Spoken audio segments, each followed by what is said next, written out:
Hano Maktada Diamond Radio Channel ki Pukning ki Warol Thorum Tabiri Besingbu James Haigurjamna Taram Choboloinana Iko no Kurumzari English sing ani kun gamatoi 2021 gi ihan hanwa Pukning gi Warol Thorum ngasigi matang sathajarakpada ngasigi so amuk luxury buduna dongi dama Pukning gi Warol phongdok nana bagi dama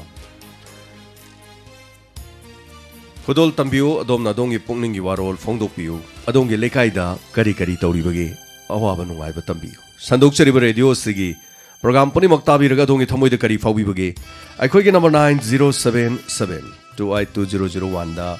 adom na phongdok piu masi January tang ani Pukning gi Warol sei si ani suba thorom si ahan ko lo chage hello menga ma de lai from habiu hello sarai mundo tang jam ne wapam ta samjagi sa habiu manipur gi ai pai pushing so hat te gi sinara pa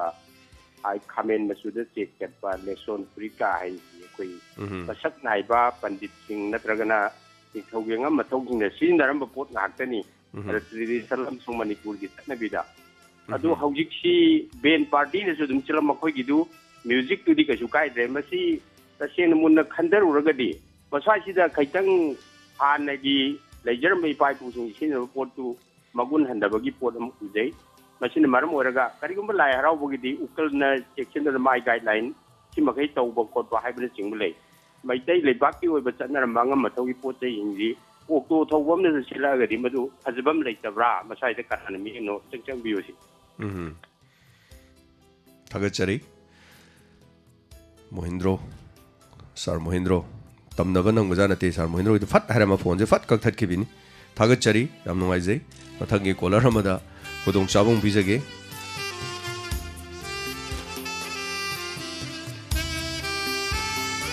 season azari bana 9077282001 da phongdok piu adomna adongi so Pukning gi Warol hello menga madi like from habiu hello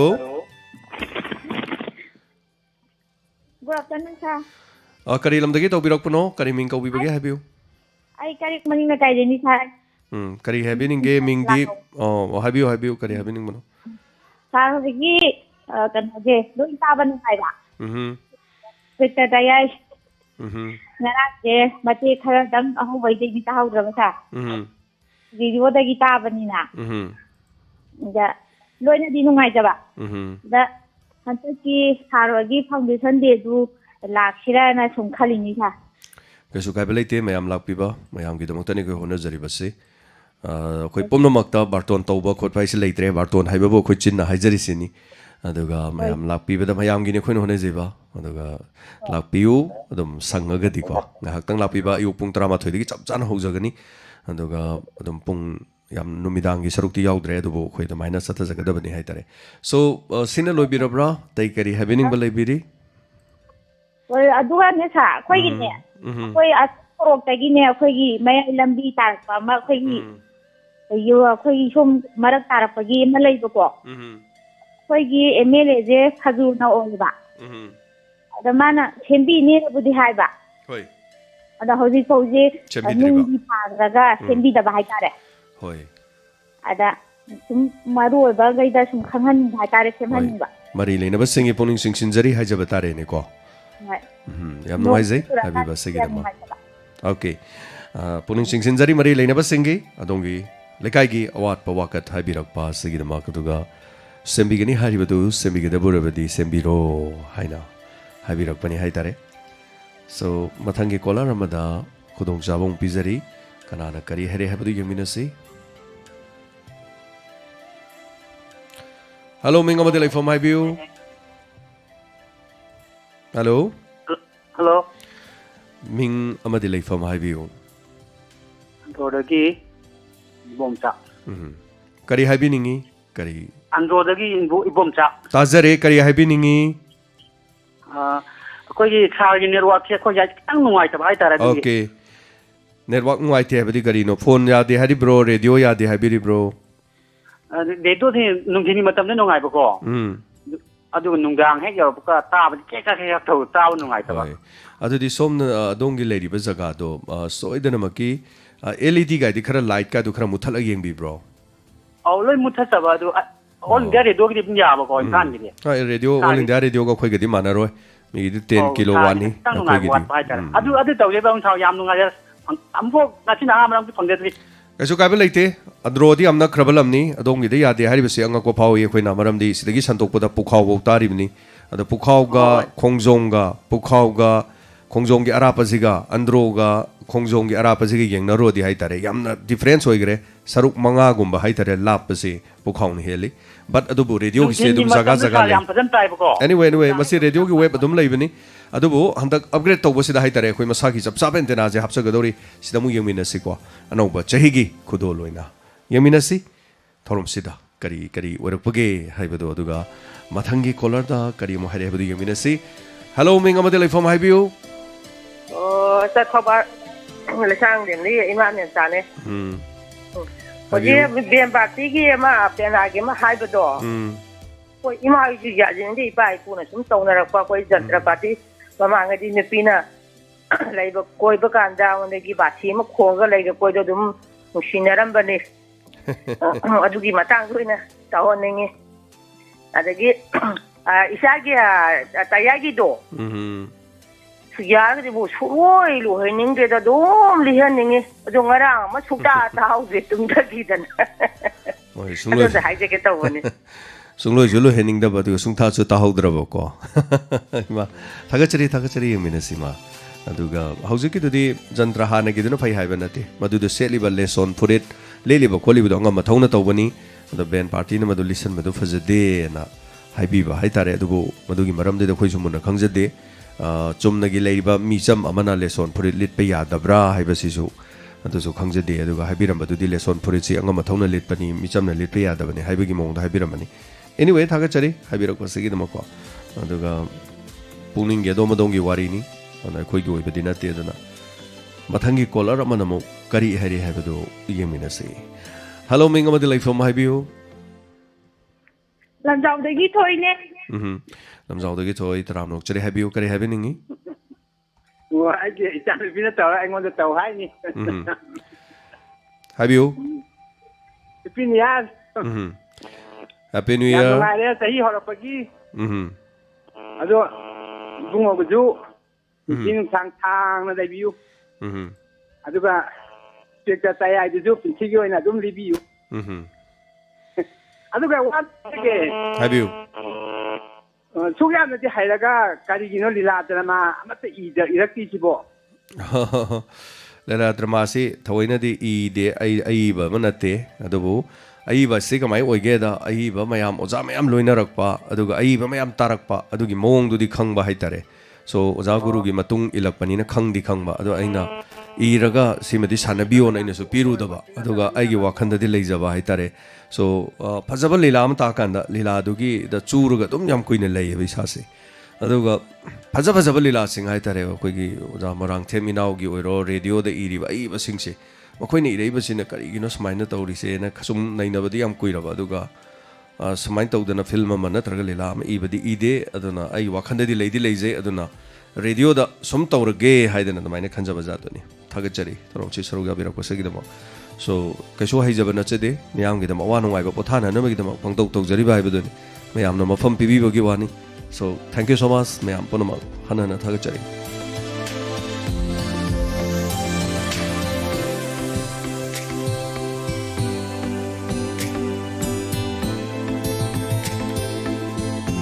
ก็ต้องชาวเซโลบิวมาทั้งสู้ทำจริตเป็น number 977-282-001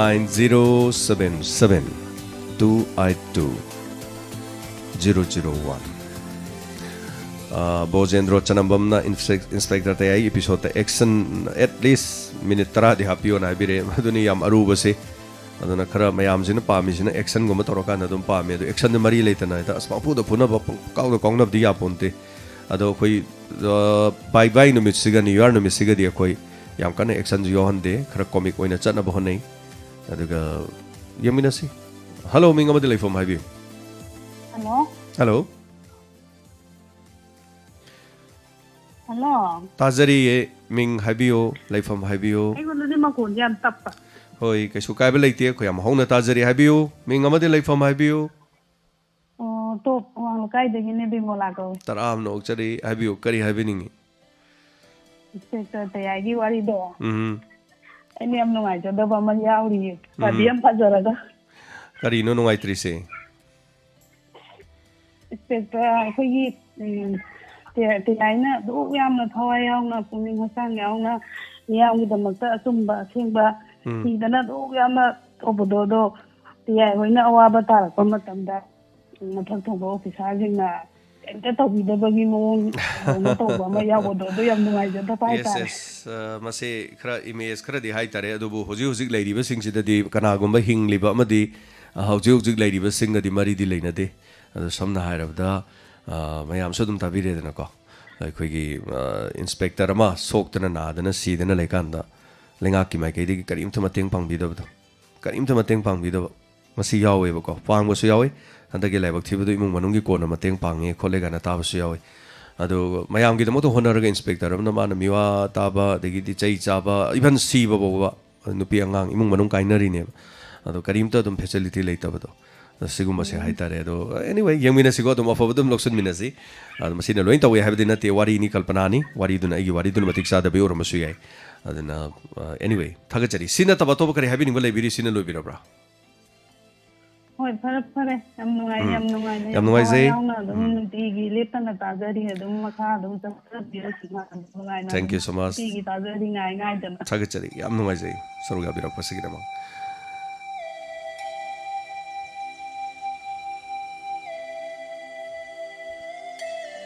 hello minga madele from highview hello oh tajari minga madele from highview magi ke tide mana ne jagi ko jangta phone to wen to chungphang angdaba hoi tv live phana phange chai ho lo ko tro male oh jagi kuide mana sare ina matam thana nga jeroba hoi pare ti chai ano bana la ko ja pi ni sangba te ta kai jaba le ba bi saba to ba ngamba chu ni ba na de yeso ko jagi buti lo singo matam thana mang da ne dum leng da le ro koi ma gi te thagachari ma di jagi ne wari man te taraga ahi awa ko ngai ka ka to ba jagi wari taraga matam nai le yam nungai zai ma saruga birakpa sigidama kadoi ma khoisu nungai biu punchi sangbiu adu na ba yek pa yawbi ganu nungai na diamond radio ge thorom sing tabiraga iru sengna luthoga haitare ichai mauda seba to holaga nungai na radio ge mamang na famdana noktana kaptana mayam nungai dana lemina se haiba wafam se haijagi ma duga ima khoi mayam ge seba tawba ngamba oijage anoba chahi lakpasida hena diamond radio na mayam gi hena kana raba thorom kya so hapa ngamba oijage haina haijari thagachari ma busu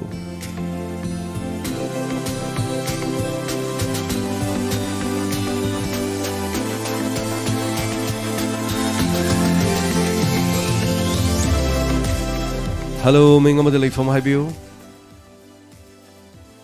hello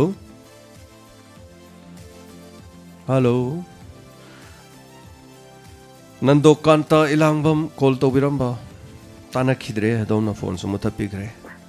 hello minga madele from highview hello thoba wang ta ma thale kai de kini kanam ta highview kare habeningi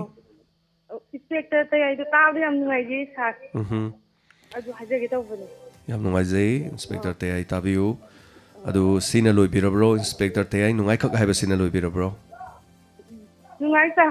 gasi ha mo phang bani ne pakhat bu tai bu to okay yam nungai zai ano bachai gi ai phamangol pizari yam nungai na tabiu diamond radio gi thorom sing thagachari adudi mathangi kolar amada mo khudong saba pizarage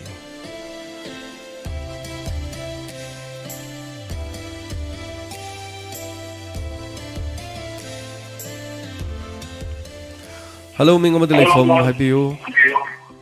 hello sarai apne ji sayan highview kare habeningi sar hogi je koi corona gi koi jong war ga di da koi yang ni school gi pasha kra koi gi tani ko ne na mai na gi da na ta ba di la koi na da hogi gi tang manga ji da moi pasha ko li sing ji ji wa ya ꯍꯥꯟꯅ 30 ꯄꯤꯈ꯭ꯔꯒ ꯃꯤꯡꯖꯟꯕꯒꯤ ꯇꯔꯨꯛ ꯑꯃ ꯊꯤꯈ꯭ꯔꯒ ꯑꯗꯨꯒ 4 ꯑꯃꯃꯨꯛ ꯄꯤꯌꯨ ꯍꯥꯏꯕꯗ ꯇꯥꯡ 5ꯗꯒꯤ ꯍꯦꯟꯅꯗꯤ ꯃꯣꯏ ꯀꯩꯅꯣ ꯂꯧꯅꯤ 3 ꯂꯧꯅꯤ ꯁꯨꯝ ꯍꯥꯏ ꯑꯗꯨꯒ ꯂꯧꯍꯧꯕ ꯋꯥꯅꯤ ꯇꯥꯡ 8 ꯊꯤꯕꯗ ꯂꯨꯄꯥ 500 ꯐꯥꯏꯟꯁꯨ ꯂꯧꯍꯧꯋꯦꯕ ꯂꯨꯄꯥ 500ꯃꯛ ꯂꯧꯕꯗꯨꯗꯤ ꯃꯣꯏꯁꯨ ꯑꯩꯅ ꯅꯨꯃꯤꯠ 2 ꯈꯛꯇꯅꯤ ꯑꯉꯥꯡꯒꯤ ꯁꯤ ꯍꯧꯖꯤꯛ ꯋꯥꯅ ꯀꯥꯔꯤꯗ ꯄ꯭ꯔꯤꯟꯁꯤꯄꯥꯜꯅ ꯌꯥꯗꯦꯅ ꯂꯧꯋꯦ ꯑꯗꯣ ꯁ꯭ꯀꯨꯜꯗꯤ ꯍꯥꯏꯔꯔꯣꯏ ꯑꯗꯣ ꯑꯁꯤꯒꯨꯝꯕꯁꯤꯗꯤ ꯑꯩꯈꯣꯏꯒꯤ ꯄꯩꯁꯥꯕꯨ ꯁꯨꯅꯕꯨ ꯊꯤꯕꯤꯔꯗꯤ ꯂꯧꯍꯟꯅꯤꯡꯗꯕ ꯍꯥꯏꯇꯥꯔꯦ ꯁꯨꯝ ꯃꯌꯥꯝꯁꯤ ꯂꯩꯅꯗꯕꯅꯤꯅ ꯃꯁꯤ ꯀꯔꯤ ꯍꯥꯏꯗꯣꯏꯅꯣ ꯈꯪꯗꯦ ꯅꯤꯌꯣꯝꯁꯤ ꯃꯤꯅꯕꯨꯗꯤ ꯁꯦꯝꯕ ꯉꯥꯛꯇꯅꯤ ꯑꯗꯨꯕꯨ ꯌꯦꯁ ꯅꯨꯃꯤꯠ 2 ꯊꯦꯡꯕꯒꯤ ꯂꯨꯄꯥ 500 ꯂꯧꯍꯧꯋꯤ ꯁꯤ ꯌꯥꯝꯗꯤ ꯌꯥꯝꯕ ꯄꯩꯁꯥꯅꯤ ꯍꯣꯏ ꯂꯨꯄꯥ 50 ꯑꯃ ꯂꯨꯄꯥ 100 ꯑꯃ ꯑꯗꯨꯕꯨ ꯃꯃꯥ ꯃꯄꯥꯁꯤꯡꯅ ꯊꯑꯣꯏꯅꯔꯛꯅꯕꯒꯤꯗꯃꯛ ꯇꯧꯕ ꯑꯣꯏꯔꯝꯃꯁꯨ ꯌꯥꯏ ꯑꯃ ꯑꯣꯏꯔꯦ ꯑꯗꯨꯕꯨ ꯂꯨꯄꯥ 500ꯁꯤ ꯌꯥꯝꯈ꯭ꯔꯦꯅꯤ ꯂꯩꯇꯕ ꯏꯃꯨꯡ ꯑꯃꯗꯗꯤ ꯂꯨꯄꯥ 500ꯅ ꯐꯅꯌꯥꯝ ꯀꯨꯏꯅ ꯆꯥꯅꯅꯤ ꯆꯦꯡ ꯈꯔꯒ ꯀꯔꯤ ꯈꯔꯒ ꯇꯧꯕꯗꯣꯀꯣ ꯑꯗꯨꯕꯨ ꯀꯌꯥ ꯑꯃꯅꯦꯕ ꯂꯩꯇ꯭ꯔꯤꯁꯦ ꯑꯩꯈꯣꯏ ꯂꯩꯈꯤꯗꯕ ꯑꯩꯈꯣꯏꯗꯒꯤ ꯃꯣꯏꯅ ꯑꯗꯨꯃꯥꯏꯅ ꯂꯧꯔꯗꯤ ꯁꯨꯝ ꯑꯩꯈꯣꯏꯒꯤ ꯍꯧꯖꯤꯛꯁꯦ ꯀꯣꯔꯣꯅꯥ ꯈꯔ ꯊꯥꯗꯣꯔꯛꯑꯦꯅ ꯍꯦꯛꯇ ꯂꯨꯍꯣꯡꯕꯗꯒꯤ ꯍꯦꯛꯇ ꯌꯣꯝꯁꯤꯜꯂꯛꯄꯤ ꯑꯃ ꯇꯧꯔꯦ ꯑꯗꯨꯅ ꯃꯌꯥꯝꯁꯦ ꯍꯥꯟꯅꯗꯤ ꯆꯞꯄꯨꯗꯤ ꯃꯥꯟꯅꯩ ꯍꯥꯃꯨꯅꯦꯕ ꯑꯗꯨ ꯁꯨꯕ ꯅꯣꯝꯕꯗꯤ ꯌꯥꯝ ꯀꯟꯅ ꯇꯧꯍꯧꯗꯕꯅꯤꯅ ꯑꯗ ꯁꯥꯔ ꯑꯩꯈꯣꯏꯅꯦ ꯉꯔꯥꯡ ꯆꯪꯖꯔꯝꯃꯤꯗꯣ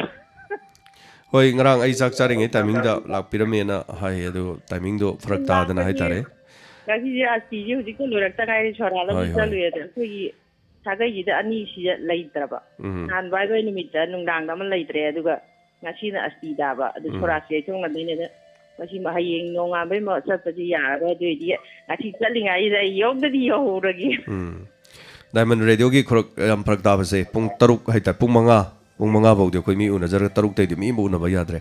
ꯍꯦꯛ ꯃꯤ ꯎꯅ ꯂꯩꯔꯨꯕꯗ ꯑꯩꯈꯣꯏ ꯊꯧꯔꯝ ꯑꯝꯇ ꯅꯪꯗ꯭ꯔꯦ ꯁꯝꯅ ꯍꯥꯏꯔꯕꯗ ꯏꯟꯁꯄꯦꯛꯇꯔ ꯇꯌꯥꯏ ꯁꯤ ꯑꯃꯨꯛ ꯁꯦꯝꯗꯣꯏꯅꯦ ꯑꯃꯨꯛ ꯊꯦꯡꯊꯈꯤꯗꯣꯏꯅꯦꯕ ꯁꯨꯝ ꯊꯦꯡꯊꯕ ꯅꯪꯗꯕ ꯑꯗꯒꯤ ꯆꯥꯛ ꯆꯥꯕꯒꯤ ꯌꯥꯝꯗ꯭ꯔꯕꯗ ꯃꯤꯅꯤꯠ 35 ꯃꯅꯨꯡꯗ ꯆꯥꯛ ꯆꯥꯅ ꯍꯣꯠꯅꯕꯁꯦ ꯑꯁ ꯑꯋꯥꯕ ꯑꯃꯅꯤ ꯑꯗꯨꯅ ꯑꯗꯨ ꯇꯥꯏꯃꯤꯡꯁꯦ ꯌꯥꯝꯅ ꯐꯔꯛ ꯇꯥꯕ ꯇꯥꯏꯃꯤꯡ ꯑꯃꯗ ꯑꯗꯨ ꯉꯔꯥꯡ ꯂꯥꯛꯄꯤꯔꯝꯃꯦꯅ ꯍꯥꯏꯔꯦ ꯅꯨꯃꯤꯗꯥꯡ ꯊꯕꯛ ꯊꯣꯛꯧꯕꯗꯒꯤꯅ ꯇꯥꯕꯖꯔꯦ ꯌꯥꯝ ꯅꯨꯡꯉꯥꯏꯖꯩ ꯍꯥꯏꯕꯤꯔꯛꯄꯁꯤꯒꯤꯗꯃꯛ ꯑꯗꯨꯒ ꯍꯧꯖꯤꯛꯀꯤ ꯍꯥꯏꯕꯤꯔꯤꯕꯁꯦ ꯄꯩꯁꯥꯒꯤ ꯂꯧꯕꯒꯤ ꯃꯇꯥꯡꯗꯣ ꯄꯩꯁꯥꯁꯤꯗꯤ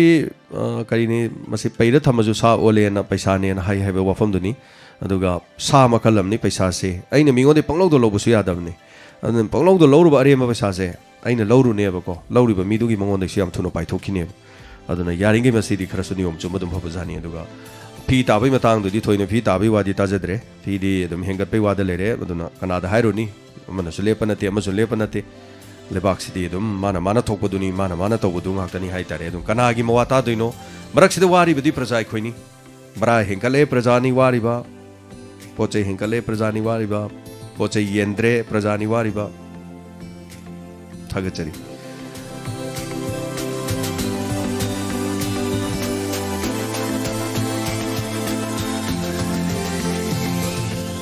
ꯍꯜꯂꯣ ꯃꯤꯡ ꯑꯃꯗ ꯂꯩꯐꯝ ꯍꯥꯏꯕꯤꯌꯨ ꯁꯥꯔ ꯑꯩ ꯇꯦꯟꯊꯥꯗꯒꯤ ꯃꯣꯏꯔꯥꯡꯊꯦꯝ ꯑꯣꯡꯕꯤ ꯁꯨꯟꯗꯔꯤ ꯇꯔꯥꯝꯅ ꯑꯣꯛꯆꯔꯤ ꯍꯥꯏꯕꯤꯌꯨ ꯀꯔꯤ ꯍꯥꯏꯕꯤꯅꯤꯡꯉꯤ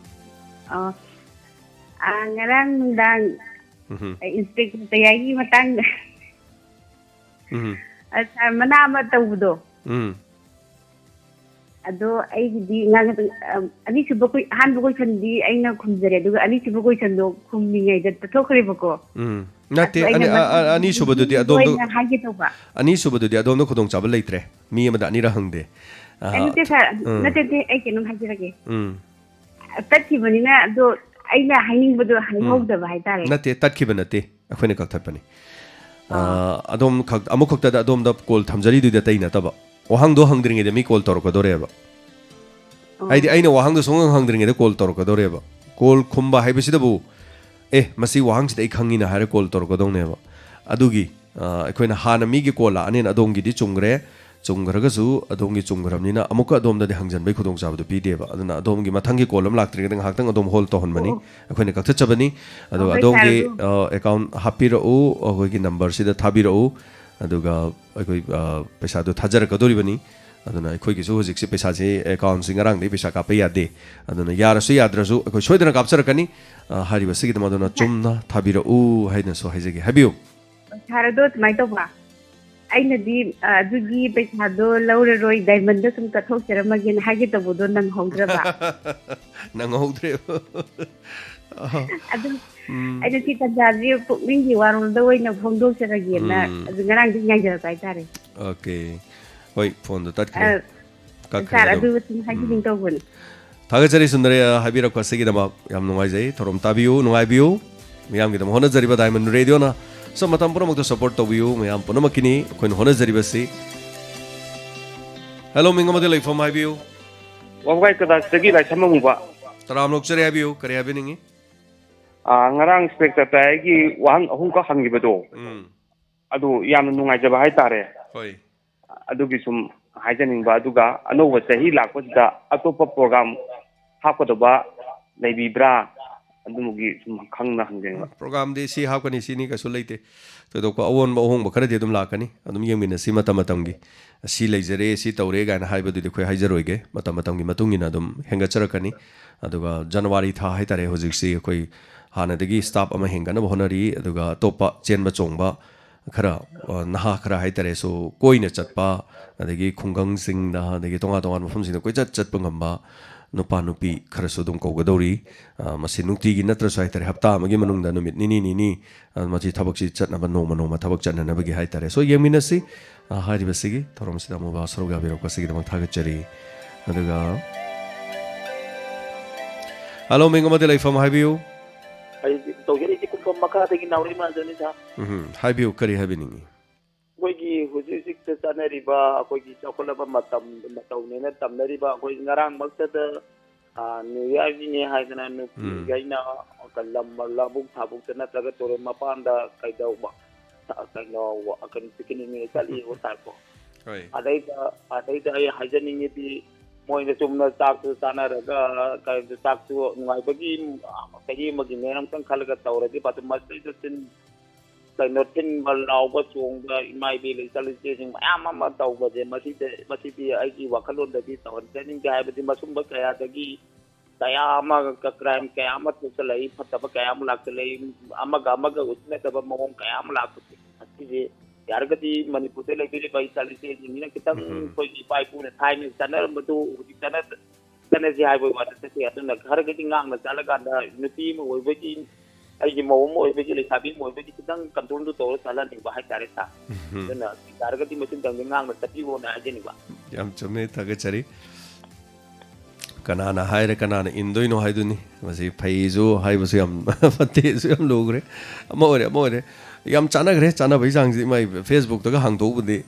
Saxana from the Tonari, but Tangnari Bamia. I don't know what our Tori Miam Zaitarico. So I quite the minor Koy chat Pacopa, Matosu, quite lazy stop singing them to Yaw from the day. My young the Moctogal talks about the Haitare, Dongaramata, group of Malaysia, Quigi, Lila Gi, the Gisei, Sakpagi, Film Gikangu, Maitare, pull up label group of lazy. Tong, a tank, Masigasang was a Taganare, Loy Bucks. And they gave Maggie and was it Saba, how we photo guys at Hagalena. Ain't a puggy though. A quid radio yauri, no may I'm turning some bit than a Nasi, the quid Kobe tongue in no necessity that Tori may have the carino.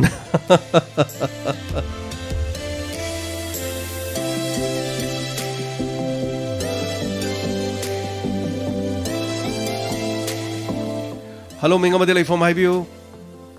No, I Sarang Pategi line and the Sanatos. Kari Habining, have you? A Koyi Sai, Sisa, Kosai Mate, he Tramanga Sure, but Waka the Pangan Diona. Rata he Tramanga Puhele, the Gara Eva, the Hatanga Mato, the Razi, and Wakala, one of the things Pangan divided. The Akwai da hakum je kuna tutorial shin tai ko tutorial sangir de ko ji shin da labuk ta ji ta akwai shin khalaga jana da ba ko shin atik de asuke mutin wa ra hakum ikan ko da ado pukhi ma tauge na tau ji mayam na pukhi na sama kai ba ko ji mayam ji ko na sana ba ji tauge da ji mayam je si de na Toroma pani, Tobiaro, Matan delay, but they season of the lap. As a young wife, since the later season of the night, Boy, Sai, Mamma Kaitan, Mamma Kaitan, I go, you should not have the Canada, had a tabby. ꯊꯥꯒꯠꯆꯔꯤ ꯁꯤꯗꯁꯨ ꯍꯥꯏꯕꯤꯔꯤꯁꯤꯁꯨ ꯇꯥꯗꯧ ꯃꯥꯟꯗꯦ ꯀꯣ ꯑꯁꯤꯒꯨꯝꯕꯒꯤꯗꯤ ꯍꯥꯏꯇꯥꯔꯦ ꯑꯗꯨꯕꯨ ꯁꯦꯝ ꯁꯥꯕꯤꯕ ꯃꯗꯨꯒꯤ ꯂꯩꯀꯥꯏ ꯂꯝꯗꯝꯗꯨꯗ ꯂꯩꯕꯤꯔꯤꯕꯁꯤꯡ ꯃꯥꯒꯤ ꯗꯤꯕꯦꯂꯞꯃꯦꯟ ꯀꯃꯤꯇꯤ ꯑꯗꯨ ꯍꯥꯏꯗꯅꯁꯨ ꯂꯩꯔꯝꯕ ꯌꯥꯏ ꯇꯥꯕꯤꯗꯅ ꯄꯥꯎꯁꯤ ꯗꯥꯏꯃꯟꯗ ꯁꯨꯃꯥꯏꯅ ꯄꯨꯈꯠꯂꯛꯏ ꯀꯃꯥꯏꯅ ꯇꯧꯁꯤꯒꯦ ꯁꯥꯔ ꯃꯁꯤꯕꯨ ꯁꯦꯝꯕꯤ ꯁꯥꯕꯤꯁꯤꯔꯥ ꯀꯥꯏꯅ ꯈꯟꯅꯔꯛꯑꯗꯤꯀꯣ ꯌꯥꯝ ꯅꯨꯡꯉꯥꯏꯕ ꯑꯣꯏꯗꯣꯏꯖꯥꯠꯅꯤ ꯊꯥꯒꯠꯆꯔꯤ ꯃꯗꯨ ꯅꯠꯇꯅ ꯀꯔꯤꯗꯤ ꯎꯄꯥꯏ ꯂꯩꯔꯤ ꯄ꯭ꯔꯖꯥ ꯑꯩꯈꯣꯏꯒꯤꯗꯤ ꯋꯥꯀꯠꯆꯕ ꯇꯥꯕꯅꯤ ꯇꯥꯕꯤꯕꯁꯨ ꯑꯣꯏꯁꯅꯨ ꯍꯥꯏꯔꯤꯕ ꯃꯐꯝꯁꯤ ꯆꯍꯤ 15 ꯁꯦꯝꯕꯤꯗ꯭ꯔꯦ ꯍꯥꯏꯁꯤ ꯑꯔꯥꯏꯕꯗꯤ ꯅꯠꯇ꯭ꯔꯦ ꯍꯥꯏꯖꯔꯤꯕ ꯑꯗꯨꯅ ꯃꯔꯤ ꯂꯩꯅꯕꯁꯤꯡꯅ ꯇꯥꯕꯤꯔꯒ ꯌꯦꯡꯁꯤꯟꯕꯤꯕ ꯑꯣꯏꯁꯅꯨ ꯍꯥꯏꯗꯅ ꯍꯥꯏꯖꯔꯤ ꯃꯊꯪꯒꯤ ꯍꯜꯂꯣ ꯃꯤꯡ ꯑꯃꯗ ꯂꯩꯐꯝ ꯍꯥꯏꯕꯤꯌꯨ ꯍꯜꯂꯣ ꯑꯩ ꯁꯥꯔ ꯑꯃꯨꯛꯁꯨ ꯇꯧꯖꯔꯝꯃꯦ ꯇꯧꯕꯗꯤ ꯑꯩ ꯀꯩꯒꯨꯝꯕ ꯍꯧꯖꯤꯛ ꯑꯩꯅ ꯊꯋꯥꯏ ꯌꯥꯝ ꯅꯨꯡꯉꯥꯏꯇꯕ ꯅꯤꯛꯊꯩ ꯁꯥꯎꯅꯤꯡꯕ ꯀꯞꯅꯤꯡꯕ ꯑꯃ ꯂꯩꯕꯗꯒꯤ ꯑꯩ ꯐꯣꯟ ꯇꯧꯖꯔꯛꯄꯅꯤ ꯁꯥꯔ ꯀꯔꯤ ꯃꯤꯡ ꯀꯧꯕꯤꯕꯒꯦ ꯀꯔꯤ ꯂꯝꯗꯒꯤꯅꯣ ꯀꯩꯅꯣ ꯑꯋꯥꯡ ꯂꯩꯀꯤꯟꯊꯕꯤ ꯁꯥꯟꯇꯤꯄꯨꯔ ꯀꯩꯅꯣ ꯅꯦꯄꯥꯜ ꯉꯧꯕꯤ ꯍꯥꯏꯅ ꯊꯣꯛꯂꯛꯑꯦ ꯍꯥꯏꯕꯗꯣ ꯀꯔꯤꯒꯤꯅꯣ ꯏꯁꯥ ꯅꯤꯛꯈꯩ ꯁꯥꯎꯕꯤꯔꯤꯗꯨꯕꯨ ꯀꯔꯤ ꯇꯧꯔꯒꯦ ꯁꯥꯔ ꯁꯤꯗꯩꯗ ꯑꯩꯈꯣꯏꯒꯤ ꯂꯩꯀꯥꯏꯒꯤ ꯒꯨꯍꯥ ꯂꯥꯛꯄꯗ ꯇꯧꯕꯗꯣ ꯑꯗꯨ ꯑꯩꯈꯣꯏꯒꯤ ꯍꯦꯛ ꯊꯪꯅꯕꯗ ꯑꯃ ꯇꯧꯋꯦꯕꯀꯣ ꯑꯗꯣ ꯃꯣꯏ ꯄ꯭ꯔꯙꯥꯟ ꯃꯦꯝꯕꯔꯁꯤꯡꯁꯤꯅ ꯃꯣꯏꯗ ꯂꯥꯛꯑꯒ ꯇꯧꯔꯦ ꯑꯗꯣ ꯑꯩꯈꯣꯏꯁꯨ ꯏꯁꯤꯡ ꯂꯩꯇꯕꯅꯤꯅ ꯁꯨꯝ ꯁꯣꯛꯑꯒ ꯆꯥꯅꯔꯝꯃꯦ ꯑꯗꯣ ꯑꯩꯁꯨ ꯍꯅꯨꯕꯤ ꯑꯃꯒ ꯑꯗꯩ ꯑꯉꯥꯡ ꯅꯨꯄꯥ ꯃꯆꯥ ꯑꯅꯤꯁꯤꯒ ꯏꯁꯤꯡ ꯍꯣꯟꯕꯗꯣ ꯍꯅꯨꯕꯤꯁꯤꯅ ꯉꯝꯃꯛꯇꯕꯗꯒꯤ ꯑꯩꯁꯨ ꯉꯝꯃꯛꯇꯕ ꯏꯊꯟꯗꯅ ꯍꯣꯜꯂꯛꯄꯗꯣ ꯇꯨꯂꯨ ꯊꯥꯗꯔꯒ ꯆꯤꯡꯒꯦꯅ ꯉꯁꯤꯁꯦ ꯇꯧꯕ ꯑꯗꯨꯒ ꯃꯥꯒꯤꯕꯨꯗꯤ ꯌꯨ 2 ꯊꯣꯡꯉꯤꯑꯕ ꯌꯨ 2 ꯊꯣꯡꯕꯁꯤꯒꯤꯗꯤ ꯏꯁꯤꯡꯁꯦ ꯑꯗꯨꯃꯛ ꯆꯤꯡꯊꯣꯛꯏꯑꯕ ꯑꯗꯣ ꯑꯩꯒꯤꯗꯤ ꯂꯤꯇꯔ 500 ꯈꯛꯇꯪ ꯍꯥꯞꯄꯒ ꯅꯨꯃꯤꯠ ꯂꯣꯏꯔꯒ ꯑꯃꯨꯛ ꯆꯤꯡꯖꯒꯗꯧꯕ ꯄꯣꯠꯅꯦꯕ ꯑꯁꯤꯗꯩꯗ ꯃꯥꯅ ꯃꯣꯏ ꯏꯃꯨꯡ ꯃꯅꯨꯡ ꯃꯌꯥꯝ ꯊꯣꯜꯂꯒ ꯏꯁꯤꯡꯁꯦ ꯆꯤꯡꯒꯦ ꯌꯥꯗ꯭ꯔꯦꯕ ꯃꯥꯒꯤ ꯃꯔꯅꯥꯏ ꯇꯧꯕꯗꯧꯅ ꯇꯧꯈ꯭ꯔꯦꯕ ꯑꯗꯨꯅ ꯑꯩꯅ ꯁꯤ ꯍꯥꯏꯖꯅꯤꯡꯉꯤꯁꯤꯅ ꯃꯌꯥꯝꯗ ꯃꯔꯤ ꯂꯩꯅꯕꯁꯤꯡꯁꯤꯅ ꯀꯔꯤ ꯂꯩꯒꯦ ꯀꯔꯤ ꯆꯦꯛꯁꯤꯟ ꯊꯧꯔꯥꯡ ꯀꯔꯤ ꯑꯀꯟꯕ ꯍꯥꯏꯅꯤꯡꯉꯥꯏ ꯍꯥꯏꯕꯤꯅꯤꯡꯉꯥꯏ ꯂꯩ ꯇꯧꯕ ꯌꯥꯕꯒꯦ ꯍꯥꯏꯕꯗꯨꯃ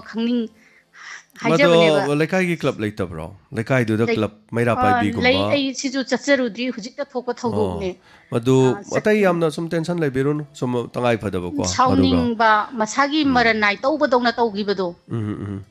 ꯂꯩꯃꯤꯟꯅꯕꯁꯦ ꯑꯗꯨꯅꯤ ꯂꯣꯏ ꯇꯧꯕ ꯌꯥꯎꯕꯅꯤ ꯃꯁꯥꯅ ꯒ꯭ꯌꯥꯟ ꯇꯥꯗꯕꯁꯨ ꯑꯦꯅꯤꯋꯦ ꯑꯃ ꯑꯣꯏꯔꯦ ꯂꯩꯀꯥꯏ ꯀ꯭ꯂꯕ ꯂꯩꯕꯅꯤ나 ꯀ꯭ꯂꯕ ꯄꯥꯜꯂꯤꯕꯅꯤꯅ ꯀ꯭ꯂꯕꯇ ꯑꯦꯄ꯭ꯂꯤꯀꯦꯁꯟ ꯑꯃ ꯏꯕꯤꯔꯒ ꯃꯁꯤ ꯑꯆꯨꯝꯕꯁꯤ ꯌꯦꯡꯁꯤꯟꯕꯤꯌꯨ ꯑꯃ ꯑꯣꯏꯔꯦ ꯃꯁꯤ ꯃꯁꯥꯒꯤꯔ ꯑꯩꯈꯣꯏꯒꯤꯔ ꯃꯌꯥꯝꯒꯤꯔ ꯍꯥꯏꯕꯗꯣ ꯑꯗꯨ ꯌꯦꯡꯉꯀꯥꯟꯗ ꯑꯩ ꯏꯁꯥꯅ ꯑꯇꯇꯥꯏ ꯍꯥꯏꯔꯨꯕꯕꯨꯗꯤ ꯀ꯭ꯂꯕꯀꯨꯝꯕ ꯀꯔꯤꯒꯨꯝꯕꯅ ꯍꯥꯏꯔꯨꯕꯅ ꯍꯦꯟꯅ ꯑꯗꯨꯝ ꯐꯅꯦꯅ ꯍꯥꯏꯇꯥꯔꯦ ꯁꯣ ꯃꯩꯔꯥ ꯄꯥꯏꯕꯤ ꯃꯌꯥꯝ ꯇꯧꯔꯒ ꯃꯗꯨ ꯁꯤꯖꯤꯟꯅꯕ ꯌꯥꯃꯤꯟꯅꯁꯤ ꯇꯧꯃꯤꯟꯅꯁꯤ ꯍꯥꯏꯕꯗꯣ ꯃꯁꯥꯒꯤ ꯑꯣꯏꯔꯝꯃꯒꯅ ꯑꯣꯏꯔꯝꯃꯦꯗꯅꯀꯣ ꯑꯗꯨꯅ ꯊꯥꯒꯠꯆꯔꯤ ꯄꯦꯟꯗꯕ ꯑꯁꯤ ꯑꯗꯨꯝ ꯂꯩꯕꯅꯤ ꯃꯁꯤ ꯏꯁꯤꯡꯒꯤ ꯀꯔꯤ ꯀꯔꯥꯁꯤ ꯌꯥꯝ ꯈꯟꯅꯕꯁꯨ ꯌꯥꯎꯏ ꯇꯣꯇꯤ ꯏꯁꯤꯡꯒ ꯌꯥꯕꯗꯤ ꯂꯩꯀꯥꯏꯗꯒꯗꯤ ꯇꯨꯝ ꯍꯧꯒꯠꯂꯛꯄꯗ ꯍꯥꯏꯇꯥꯔꯦ ꯏꯁꯤꯡꯗꯣ ꯍꯣꯔꯦꯟ ꯐꯥꯔꯁ ꯏꯍꯥꯟ ꯍꯥꯟꯅ ꯌꯥꯅꯕꯅ ꯀꯣꯟ ꯊꯝꯃꯝꯕ ꯌꯥꯎꯔꯤꯕꯅꯤ ꯑꯅꯤꯁꯨꯕ ꯂꯥꯛꯄꯗꯨꯅ ꯃꯤꯒꯤ ꯍꯥꯟꯅ ꯊꯝꯃꯝꯃꯤ ꯀꯣꯟꯗꯣ ꯃꯅꯤꯡ ꯊꯥꯡꯗꯔ ꯃꯥꯏꯗꯨ ꯊꯝꯕ ꯌꯥꯎꯔꯤꯕꯅꯤ ꯑꯗꯩꯗꯤ ꯍꯦꯟꯇꯣꯛꯈꯤꯗꯅ ꯑꯍꯥꯟꯕ ꯂꯩꯕꯗꯨ ꯏꯁꯤꯡꯗꯣ ꯄꯛ ꯇꯧꯔ ꯃꯉꯣꯟꯗ ꯇꯥꯔꯕ ꯈꯥꯝꯃꯒ ꯏꯁꯤꯡꯗꯣ ꯊꯜꯂ ꯂꯩꯔꯕ ꯍꯣꯔꯦꯟ ꯑꯀꯣꯟꯕ ꯂꯥꯛꯄꯗꯨꯅ ꯀꯩꯗꯧꯒꯦ ꯃꯥ ꯏꯁꯤꯡꯗꯨ ꯌꯥꯔ ꯃꯥꯏꯗꯨ ꯊꯟꯗ꯭ꯔꯦꯅ ꯃꯤꯒꯤꯗꯨ ꯄꯨꯁꯜꯂ ꯍꯩꯖꯜꯂ ꯆꯪꯈ꯭ꯔꯤꯕꯅꯤ ꯁꯣ ꯏꯁꯤꯡꯒꯤ ꯈꯟꯅꯕꯁꯤꯁꯨ ꯌꯥꯝ ꯂꯩ ꯍꯥꯏꯇꯥꯔꯦ ꯑꯗꯣ ꯏꯁꯤꯡꯅ ꯊꯋꯥꯏꯅꯤ ꯑꯗꯨꯅ ꯇꯨꯔꯦꯜ ꯃꯌꯥꯗꯁꯨ ꯂꯩꯔꯒ ꯏꯁꯤꯡꯒꯤ ꯑꯋꯥꯕ ꯂꯩꯕ ꯂꯝꯗꯝꯅꯤ ꯃꯅꯤꯄꯨꯔ ꯁꯅꯥ ꯂꯩꯕꯥꯛ ꯏꯁꯤꯡ ꯂꯩꯕ ꯀꯥꯟꯗ ꯚꯥꯔꯤꯗ ꯂꯩꯕ ꯂꯩꯇ꯭ꯔꯀꯥꯟꯗ ꯁꯨꯡꯂꯩ ꯂꯩꯇꯕ ꯑꯗꯨꯒ ꯂꯩꯔꯤꯉꯩꯗ ꯐꯨꯔꯤꯠꯈꯥꯎ ꯊꯟꯅ ꯄꯨꯡꯆꯥ ꯆꯥꯊꯣꯛꯄ ꯂꯩꯇ꯭ꯔꯀꯥꯟꯗ ꯆꯔꯥ ꯍꯦꯟꯕ ꯂꯝꯅꯤ ꯍꯥꯏꯇꯥꯔꯦ ꯁꯣ ꯊꯥꯒꯠꯆꯔꯤ ꯍꯥꯏꯕꯤꯔꯛꯄꯁꯤꯒꯤꯗꯃꯛ ꯑꯗꯨꯅ ꯑꯃꯨꯛꯇꯪ ꯐꯥꯊꯕꯤꯌꯨ ꯄꯨꯛꯅꯤꯡ ꯐꯥꯊꯕꯤꯔꯒ ꯇꯉꯥꯏ ꯐꯗꯕ ꯀ꯭ꯂꯕ ꯑꯃꯗꯤ ꯃꯩꯔꯥ ꯄꯥꯏꯕꯤ ꯇꯧꯔꯀꯥꯟꯗ ꯆꯨꯝꯕ ꯑꯃꯗꯤ ꯑꯔꯥꯟꯕ ꯀꯔꯤꯅꯣ ꯍꯥꯏꯕꯗꯨ ꯇꯧꯍꯟꯕꯤꯌꯨꯅ ꯑꯗꯨꯃꯥꯏꯅ ꯍꯥꯏꯖꯒꯦ ꯍꯜꯂꯣ ꯃꯤꯡ ꯑꯃꯗꯤ ꯂꯩꯐꯝ ꯍꯥꯏꯕꯤꯌꯨ ꯍꯜꯂꯣ ꯁꯥꯔ ꯑꯩ ꯁꯨꯕꯗꯅꯤ ꯀꯔꯤ ꯂꯝꯗꯒꯤꯅꯣ ꯍꯥꯏꯕꯤꯌꯨ ꯀꯩꯅꯣ ꯋꯥꯡꯈꯦꯝ ꯍꯥꯏꯕꯤꯌꯨ ꯀꯔꯤ ꯍꯥꯏꯕꯤꯅꯤꯡꯉꯤ ꯁꯥꯔ ꯀꯩꯅꯣ ꯑꯩꯈꯣꯏ ꯇꯃꯦꯡꯂꯣꯡ ꯒꯥꯃꯩꯗꯣ ꯁꯥꯔ ꯍꯥꯏꯕꯤꯌꯨ ꯇꯃꯦꯡꯂꯣꯡ ꯒꯥꯃꯩꯒꯤ ꯑꯇꯩ ꯗꯣ ꯁꯥꯔ ꯃꯇꯝ ꯂꯩꯕ ꯇꯦꯛꯇ ꯀꯥꯏꯗꯅ ꯂꯩꯕ ꯑꯣꯏꯔꯁꯅꯨ ꯑꯅꯧꯕ ꯆꯍꯤꯅ ꯂꯥꯛꯄꯁꯤꯗ ꯃꯥꯡꯒꯣꯜ ꯅꯤꯖꯔꯤ ꯇꯌꯥꯏ ꯇꯥꯕꯗ ꯒꯥꯃꯩꯒꯤ ꯈꯣꯟꯖꯦꯜ ꯅꯥꯔꯣꯏꯗ꯭ꯔꯥ ꯄꯥꯈꯠꯆꯩ ꯊꯥꯒꯠꯆꯔꯤ ꯒꯥꯃꯩꯒꯤ ꯀꯩꯅꯣꯁꯦ ꯔꯣꯟꯁꯦ ꯌꯥꯝ ꯅꯨꯡꯉꯥꯏꯇꯕꯀꯣ ꯁꯥꯔ ꯃꯥꯅ ꯇꯧꯊꯣꯔꯛꯄ ꯉꯥꯡꯊꯣꯔꯛꯄ ꯈꯨꯗꯤꯡꯃꯛꯁꯦ ꯁꯥꯔꯒꯤ ꯈꯣꯟꯖꯦꯜꯁꯦ ꯀꯃꯥꯏꯅ ꯇꯧꯕꯅꯣ ꯈꯪꯗꯦ ꯈꯣꯟꯖꯦꯜꯁꯦ ꯃꯈꯟ ꯀꯃꯥꯏꯅꯕꯨ ꯁꯥꯕꯅꯣ ꯊꯥꯒꯠꯆꯔꯤ ꯃꯇꯤꯛ ꯊꯥꯒꯠꯆꯔꯤ ꯁꯥꯔꯁꯨ ꯑꯅꯥ ꯑꯌꯦꯛ ꯌꯥꯎꯗꯕ ꯃꯇꯝ ꯂꯩꯕ ꯀꯦꯕꯤꯛꯇ ꯊꯦꯡꯛ ꯌꯨ ꯁꯣ ꯃꯆ ꯍꯣꯠꯅꯖꯒꯦ ꯃꯌꯥꯝꯒꯤꯗꯃꯛ ꯊꯥꯒꯠꯆꯔꯤ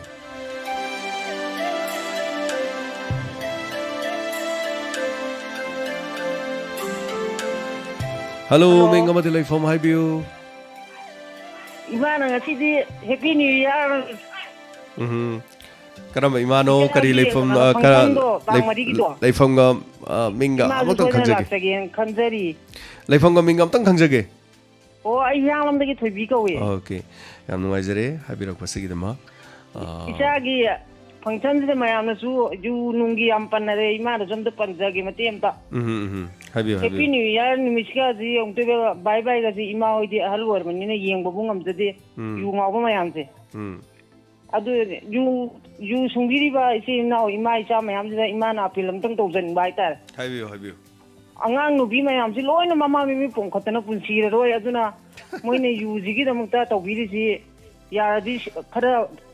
kuina punsina ba hida lang taka to khara happy ganu hai gen ta buli ting bujung andre ya bhajari mai ting am de si minister biren gumane ai ju yu gi damukta ai haira bane ai ju phajai mana si ma pong tare be yu sungbiri ba isi na mayam da loina ai advertise hoina haijaram khuram jari lam na nam ta ai haijagena hoi yu du sungano ju yararoi isa jing sina thau no ju yararoi aduna yu do sungbiba matam da isa sing na thak torobani na madu da pojan happy ribasing do loktho ga yu dang oina sumbiyu pojan do lokthok piu isa sing ju thak no yararoi aduga sungbiri basing na su sungano do yararoi kitang punsina na ba madu afabanga hidak lang tak to phatta do happy ganu haidan habirak pani haitare mani imana o ima ju function do soidana laksage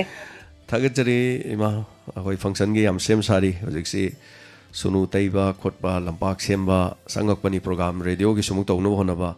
aduga yamna chawna tawjabadi natte adubu stage am sajagani aduga fajana thorom se live thajagani ngasai degi premjoina live karam kan thadoino live se thorom hobuga thani minute amadi pungsing di khangjadre ayu pung 13 na dum leibani chap chana dai degi thana ba hona jagani aduga mayam lakpangam dabang isu yengbiu hello mingamadi leifam hai biu hello thobang ki tile kai degi ngomon sun tani sir habiu sun tak kai habini happy new year sir timer radio bo handa thagachari happy new year sir ki foundation de tikna sir na tawni hai si ya dong mande